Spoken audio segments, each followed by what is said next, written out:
तो दोस्तों हम लोग आ गए हैं कुतुब शाह आलम रहमतुल्लाह अलैह की दरगाह में और अहमद शाह खट्टू रहमतुल्लाह अलैह के मुरीदों में शामिल हैं। इसी के साथ साथ जो शाह आलम जो अहमदाबाद की सबसे फेमस दरगाह और बुज़ुर्ग हैं, उनके वालिद मोहतरम हैं और इनका मज़ार भी उसी अंदाज़ में बना है जो आमतौर से गुजरात सल्तनत की शैली के अंदर बनता है। और दूसरी चीज़ वही कि ये इतना बड़ा मुस्लिम एरिया है, लेकिन और जैसे कि ये एक हिस्टोरिकल हेरिटेज है और यहाँ पर आर्कियोलॉजिकल ऑफ इंडिया का वही कोई काम नहीं। इन लोगों ने जो चूना पोत रखा है नील मिलाकर, जिससे ये जो पुरानी इमारतें हैं इससे और ज़्यादा ख़राब होंगी। लेकिन उनको बिल्डिंग की सूद तो दूर की बात ही, जो यहाँ पर रोड हैं आने जाने के, सिर्फ भेदभाव का शिकार है मुस्लिम्स। और जितना भी अभी तक हम अहमदाबाद जो एक डेवलप सिटी के रूप में उभरा है, रोड सभी दूर अच्छे हैं, लेकिन एक चीज़ ये कि जब भी हम मुस्लिम क्षेत्र में जाते हैं तो वहाँ पर इसी तरह से एक बैकवर्ड वाला मामला होता है कि सबसे ज़्यादा जब भी किसी मुस्लिम क्षेत्र में जाते हैं तो आमतौर से इसी तरह से बैकवर्डनेस दिखती है। और वहाँ के जो नेटिव लोग हैं वही लोग वहाँ पर रेनोवेशन का काम करते हैं। देख सकते हैं कितना आलीशान ये रोज़ा है। और जैसा कि मैं आपको बता रहा था कि ये बिल्कुल गरीब नवाज़ के गुंबद के स्टाइल हैं। अगर यहाँ पर ऊपर कलश रख दें तो गरीब नवाज़ के गुंबद की तरह ये दिखने लगेंगे। और दूसरी एक इम्पॉर्टेंट चीज़, गुजरात सल्तनत के जितने भी सुल्तान रहे हैं, सोचिए आप कि उन लोगों को बुज़ुर्गों से, सूफ़ी संतों से कितनी ज़्यादा मोहब्बत थी कि इतने आलीशान उन्होंने उनके मज़ारात बनाए हैं। शायद ही किसी बादशाह का ऐसा अभी तक मैंने मकबरा देखा होगा हुमायूं के बाद में। और शायद हुमायूं का भी मकबरा वैसे इतना बड़ा होने के कारण इतनी अच्छी डिज़ाइन तो उसकी नहीं है। और दूसरी तरफ ये जो मज़ार, ये कुतुब आलम रहमतुल्लाह अलैह का मज़ार है, और ये कुतुब आलम के पोते हैं जो कि शाह आलम के भाई के साहबजादे हैं, ये उनका मज़ार है। और दूसरा, जैसा कि मैं बता रहा था कि गुजरात सल्तनत में जितनी भी दरगाहें हैं, वो सभी दरगाहों का जो खिड़की और जो मेहराब, मिंबर और इस तरह की जो भी चीज़ें हैं वो लगभग एक ही शैली में बनी है, जो कि गुजराती शैली कहलाती है। और इधर कुतुब आलम का जो मज़ार है, देखिए दूसरी सबसे बड़ी चीज़ है कि अगर यहाँ पर रेनोवेशन का काम नहीं हुआ, अगर आर्कियोलॉजिकल ऑफ इंडिया या गवर्नमेंट या गुजरात गवर्नमेंट ऐसे मॉन्यूमेंट्स पे ध्यान नहीं देगी, तो ये हमारे जो हेरिटेज हैं, ये धरोहर हैं, जिस तरह से डिके हो रहा है, ख़राब हो रहा है, ये और ज़्यादा उस तरफ चले जाएंगे और हमारी पहचान छूटने लगेगी। तो उनको भी ये चीज़ समझना चाहिए कि ये हमारे कल्चर का, ये हमारी रिवायत का, ये हमारी परंपरा का हिस्सा है। इसमें किसी तरह का भेदभाव नहीं होना चाहिए। अब जब भी किसी सूफ़ी संत की दरगाह पर जब भी गए हैं तो जनरली ये रहा है कि वहाँ पर एक मस्जिद की तामीर ज़रूर कराई गई है कि जिसने परमेश्वर अल्लाह के नाम पर अपनी ज़िंदगी बिताई, तो उनके जो ज़िंदगी लाइफ है, उन एक्शंस पर अमल किया जाए, उसी तरह से हम ज़िंदगी को बिताएं, जैसे कि भाईचारा, प्रेम और सेवा, लोगों की मदद करना, यही चीज़ें इम्पॉर्टेंट है। तो ये मस्जिद में फिर वहाँ से सीखने के बाद में, ये मस्जिद इसलिए बनाई जाती थी कि खुदा से, परमेश्वर से, अल्लाह से आके कमिट करें कि हम लोग तेरे लिए। ये एक और दूसरी चीज़ की दूसरी मस्जिद है जहाँ पर आने के बाद में यहाँ भी गर्म नहीं है। लेकिन अहमदाबाद की जो तीनों मस्जिदें हैं, बड़ी जामा मस्जिद हो या छोटी जामा मस्जिद हो, उसमें एंट्री करते हैं तो काफ़ी गर्मी लगती है। लेकिन यहाँ पर आप देख सकते हैं कि पंखों की भी ज़रूरत नहीं है। पता नहीं क्यों वहाँ पर क्या दूसरे पत्थरों का इस्तेमाल किया गया, जो पत्थर गर्म हो जाते हैं। और यहाँ के जो पत्थर हैं, यहाँ पंखा नहीं होने के बाद भी ठंडक महसूस हो रही है, गर्मी नहीं है। और ये हौज भी उस तरफ का। अभी अंकल, ये सब मैं इतनी जगह में कभी नहीं जा पाता, अंकल की वजह से ही मैं इतनी सारी जगहों पर अभी, क्योंकि 75 की उम्र है अंकल की। और आप देख सकते हैं कि 75 की उम्र के अंदर अंकल मुझे जितनी भी यहाँ पर हिस्टोरिकल जगहें हैं और हिस्टोरिकल प्लेसेस हैं उन सब जगहों पर लेकर जा रहे हैं।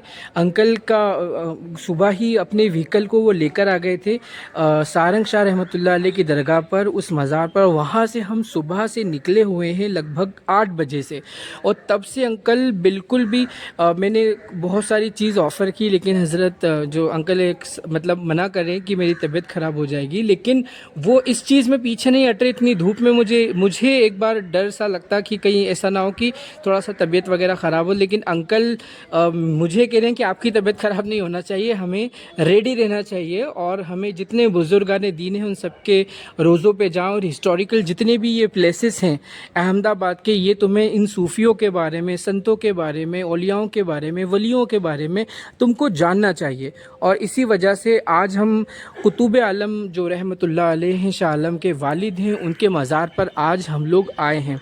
एक और चीज़ जो हम अहमद शाह खट्टू रहमतुल्लाह अलैह की दरगाह पे थे, और वहाँ पर से जैसे कि हमें मालूम चला कि यहाँ पर उनके मुरीद हैं, और उनके मुरीदों में शामिल शाह आलम के वालिद हैं कुतुब आलम, और उनका मज़ार ही आप देखिए अल्हम्दुलिल्लाह कि ये कितना आली शान है, कितना अजीम है, कितना भव्य है। ये इसको देखकर एहसास होने लगता है कि माशाल्लाह उस वक्त में किस तरह का काम किया गया। अच्छा, अंकल काफ़ी ज़्यादा प्रेम रखते हैं बुज़ुर्गान दीन से, और विश्वास है उनके करामतों पर, उनकी इबादतों पर, इन सब चीज़ों पर। तो अभी अंकल बता रहे थे कि यहाँ पर अगर 7 साल जो आता है तो उससे 1 हज का सवाब मिलता है। अपने अपने विश्वास हैं, बहुत सारे लोग इस पर आपत्ति जता सकते हैं, लेकिन विश्वास और उसका जो देने वाला परमेश्वर रब होता है, अल्लाह होता है, तो इसमें किसी तरह का अगर किसी को आपत्ति हो तो वो आपत्ति अपने तक ही रखे। हर इंसान की अपनी एक आस्था होती है, विश्वास होता है, और अगर तौहीद के साथ उसमें कोई छेड़छाड़ ना हो तो, और तौहीद में भी अगर छेड़छाड़ हो तो इसका जो इंसाफ करने वाला, वो जज करने वाला तो रब ही होता है। वो जिसे चाहे दे सकता है, माफ़ कर सकता है। बहरहाल ये जो आप देख रहे हैं ये कुतुब आलम रहमतुल्लाह अलैह की दरगाह है, और ये मज़ार है। ये मकबरा नुमा दिख रहा होगा, लेकिन उस शुरू से ही, उस वक्त से ही जब गुजरात सल्तनत रही, उस वक्त से ये मज़ार मौजूद है। माशाअल्लाह लगभग 500 से 600 साल हो चुके हैं। जो प्लेट लगी हुई है ये उसी वक्त की लगी हुई है जब इस गुजरात में गुजराती सल्तनत हुकूमत करती थी मुग़लों के पहले, और जब मुग़ल नहीं हुए थे। मैं ये सोचता हूँ कि अगर मुग़ल यहाँ पर किसी तरह से इसे मुग़ल सूबा नहीं बनाते, इसे एक आज़ाद सल्तनत रहने देते, तो आज हिंदुस्तान में एक मजबूत सल्तनत गुजरात होती, क्योंकि मुग़ल सल्तनत के जो कमज़ोर सिपाही सालार वहाँ तक पहुँच गए। ये सरकार के रोज़े में मैं शामिल हूँ, और सरकार के रोज़े में अंदर इंटर करने में वीडियो अलाउड नहीं है, क्योंकि और ये होना भी चाहिए कि काफ़ी सारे लोग डिस्टर्ब हो जाते हैं। कोई फातिहा पढ़ रहा है, कोई रब से दुआएं मांग रहा है, कोई मुराकबे में ध्यान में बैठा है, तो उसमें काफ़ी सारे डिस्टर्बेंस आते हैं। और जैसे कि आप देख सकते हैं कि ये जो जालियाँ हैं ये वही गुजरात सल्तनत के टाइम की उसी अंदाज़ के अंदर जालियाँ बनी हुई हैं। लेकिन वही दूसरी चीज़ कि आर्कियोलॉजिकल ऑफ इंडिया को इस बात पे ध्यान देना चाहिए। इम्पॉर्टेंट चीज़ ये है कि अगर यहाँ पर जो जिन केमिकल्स की, जिन चीज़ों की ज़रूरत होती है कि ये पुरानी इमारतें जो हैं, जो धरोहर है, जो ऐतिहासिक इमारतें हैं, अगर इनके ऊपर प्रॉपर तरीके से काम ना किया जाए तो इनके ये जो डिज़ाइन है, ये जो पत्थर हैं, डिके होने लगते हैं। तो आर्कियोलॉजिकल ऑफ इंडिया को थोड़ा सा इन चीज़ों पे ध्यान देना चाहिए। देश की अजीम विरासतें हैं, धरोहर हैं, और इन सब में अगर हम भेदभाव को छोड़कर और हमारे देश की इन धरोहर को बचाएं और उनकी तरफ ध्यान दें, तो कहीं ना कहीं आगे हम लोग इस धरोहर को बचाने के साथ हमारे देश का एक प्रेजेंटेशन कर सकते हैं। एक हम ये भी एक भाव दे सकते हैं कि हमारे मुल्क में, हमारे देश के अंदर जो डेमोक्रेसी है वो आज भी ज़िंदा है, जो सेक्युलरिज़म है वो आज भी ज़िंदा है, और हमें किसी डेमोक्रेसी या सेक्युलरिज़म की ज़रूरत नहीं है। हम देश में रहने वाले ऐसे लोग हैं जो शुरू से ही यही परंपरा हमारी गंगा जमनी तहज़ीब की रही कि कहीं ना कहीं हम सद्भावना प्रेम भाव को हमेशा प्रमोट करते हैं और हमेशा प्रमोट करते रहेंगे। तो ये एक बड़ा मैसेज जाता है, बड़ा संदेश जाता है हमारे देशवासियों के लिए, जो कि सबसे ज़्यादा ज़रूरी है। मैंने एक चीज़ ये देखी कि मुस्लिम समुदाय के अंदर किसी तरह का दुर्व्यवहार, दुर्भावना किसी प्रकार से नहीं है। भेदभाव ज़रूर होता है, लेकिन जब भी मुस्लिम समुदाय से ये पूछा जाए कि देश के भीतर क्या प्रेम भाव है, क्या सद्भावना है, वो हर चीज़ में खड़े होते हैं। लेकिन जब प्रशासनिक लेवल पे देखा जाता है, प्रशासनिक लेवल पे देखा जाए तो वो जो डेवलपमेंट होना चाहिए वो एक तरफ तो है पर दूसरी तरफ नहीं है। तो कहीं ना कहीं ये सवाल उठा देता है कि क्या भेदभाव हो रहा है, क्या डिस्क्रिमिनेशन हो रहा है और उसकी वजह क्या है। क्या उसकी वजह पूर्वाग्रह है, किसी पूर्वाग्रह के कारण ये सब चीज़ें हो रही हैं। तो इन सब चीज़ों पे हमें गौर करने की बहुत ही ज़्यादा ज़रूरत है। उम्मीद है कि इस व्लॉग के अंदर दी गई सारी इन्फॉर्मेशन आपको पसंद आई होंगी। और I just would request you, just I travelling all over India just to show you the heritage of Indian culture and all the monuments of India. So I hope that you like the video and the information. So I would just request you, please share the video and subscribe the channel. Thank you for watching. ये सरकार कुतुब आलम के रोज़े से लगकर ही पास का कब्रिस्तान है। और यहाँ पर गुजरात सल्तनत के वक्त के काफ़ी सारे लोग थे। और इसके अलावा जो सल्तनत पे सिपाही और इनकी जो सल्तनत के ख़ानदान के लोग हैं, उनकी काफ़ी लोगों की यहाँ पर पुरानी कब्रें हैं। चादर बिछाने की वजह से पुरानी कब्रें नहीं दिख पा रही हैं जिस हालत में वो पहले थी। तो कुतुब आलम सरकार रहमतुल्लाह अलैह से हम अब आगे बढ़ रहे हैं और इनके अब साहबजादे जो सबसे ज़्यादा गुजरात की फ़ेमस दरगाह है, रोज़ा है, वो है शाह आलम का। उनके रोज़े पे हम लोग जाएंगे। सरकार कुतुब आलम के रोज़े से अब हम लोग रुखसत हो रहे हैं और आपके साहबजादे शाह आलम रहमतुल्लाह अलैह के रोज़े की तरफ बढ़ रहे हैं। शाह आलम रहमतुल्लाह अलैह की दोबारा, जैसा कि मैं बता रहा था कि अहमद शाह खट्टू रहमतुल्लाह अलैह के मुरीदों में शामिल हैं। और गुजरात अहमदाबाद की सबसे ज़्यादा फेमस वलियों में, औलियाओं में और मज़ारों में आपका मज़ार फेमस है। तो अभी फ़िलहाल के लिए यहाँ की तरफ से हम ले रहे हैं अलविदा। इंशाअल्लाह तबारक व तआला फिर कभी अल्लाह ने मौका दिया तो कुतुब आलम रहमतुल्लाह अलैह की दरगाह पर ज़रूर आएंगे। और उम्मीद करते हैं कि जिस तरह से गवर्नमेंट ने, प्रशासन ने इस एरिया को बैकवर्ड बना रखा है, इंशाअल्लाह आने वाले वक्त में जब यहाँ आएंगे तो यहाँ पर डेवलपमेंट ज़रूर होगा और सरकार यहाँ भी कुछ ध्यान देना शुरू करेगी। कुतुब आलम रहमतुल्लाह अलैह के मज़ार के बिल्कुल पास में ये भी गुजरात सल्तनत के वक्त के एक बुज़ुर्ग हैं, हज़रत सैयद लतीफ़ शाह रहमतुल्लाह अलैह का ये मज़ार है। और ये दोबारा वही शैलियाँ जो मैं बार बार अपने हर वीडियो में रिपीट कर रहा हूँ कि भारतीय शैली और गुजराती शैली के साथ में इन सभी मकबरों का, मज़ारों का, औलियाओं के इन मज़ारों और गुंबदों का जो निर्माण है लगभग सेम तरीके से किया गया है। और अगर इन गुंबदों के ऊपर ख्वाजा गरीब नवाज़ के कलश को रख दिया जाए तो बिल्कुल ये वैसा ही लगेगा जैसा ख्वाजा गरीब नवाज़ का रोज़ा है। तो कहीं ना कहीं इसी तरह की ये डिज़ाइंस यहाँ पर रखी गई है। और ये सरकार के रोज़े का अंदरूनी भाग है जहाँ पर उनका मज़ार है। एक दूसरी सबसे दिलचस्प बात ये है, कुतुब आलम रहमतुल्लाह अलैह के ये जो हैं पर पोते हैं, यानी कि जो आपको मैंने कुतुब आलम सरकार के रोज़े परिसर के अंदर जो आपने मज़ार देखा था वो उनके पोते का था और ये पर पोते हैं।